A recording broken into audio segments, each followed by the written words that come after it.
Well, United Nations Chief Ban Ki-moon has meanwhile commended the 109 countries that have ratified the Paris Agreement.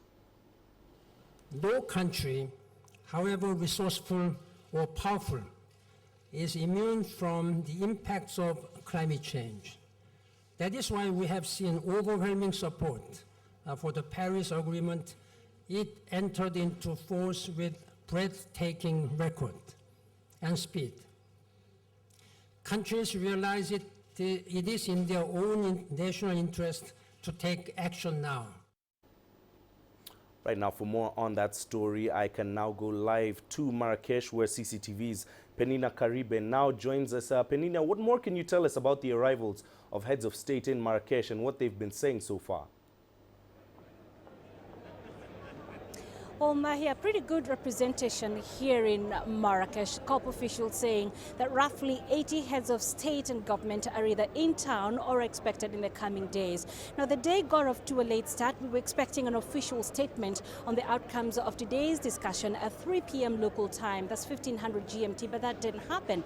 But so far, we've heard from French President Francois Hollande, who said this Paris deal on climate change is irreversible, and he said that the U.S. must respect the Obama administration decision to be part of this deal. Now, he said he's going to hold what he called a respectful dialogue with the U.S. President-elect Donald Trump on climate change. And he said that he is demanding on behalf of the more than 100 countries that have ratified this Paris deal that the U.S. gets involved. But really, it's the King of Morocco who set out the agenda. In his welcoming remarks, he did say that this is a decisive moment or turning point in the implementation process of the Paris Agreement. And he said that mankind is pinning great hopes on the endorsements of resolutions of the Paris Agreement. And he said that mankind is expecting more than just a declaration of commitments and principles on the reducing CO2 emissions and mitigating the effects. So really that captured the mindset and the mood of this COP22, Mahir.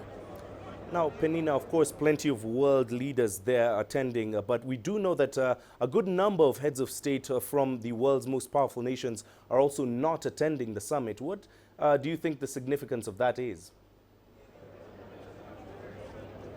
Well, you know, most notably, Mahia, among the world leaders, most prominent world leaders that are not here are presidents of China, Xi Jinping, and the U.S., Barack Obama. But from what we've seen so far in engagements with these countries and delegates from these countries as well, and of course COP22 officials, is that their absence doesn't really cast a doubt or cast a shadow on commitments of these countries towards implementing this Paris Agreement. And China specifically has been very prominent throughout this summit, Mahia. Of course, this is evidenced by what we saw on Monday, and that's the launch of the South-to-South Cooperation on Climate Change, basically a platform to help developing countries meet their climate efforts targets. Now, of course, we've been hearing from China all this, say 1.5 weeks since the summit began, them outlining their strategies on how they're going to meet their targets, how, of course, they're going to attract financing from both private sectors and also they themselves as government, what they're going to do. So really that capturing, of course, commitments of these countries. We're also expecting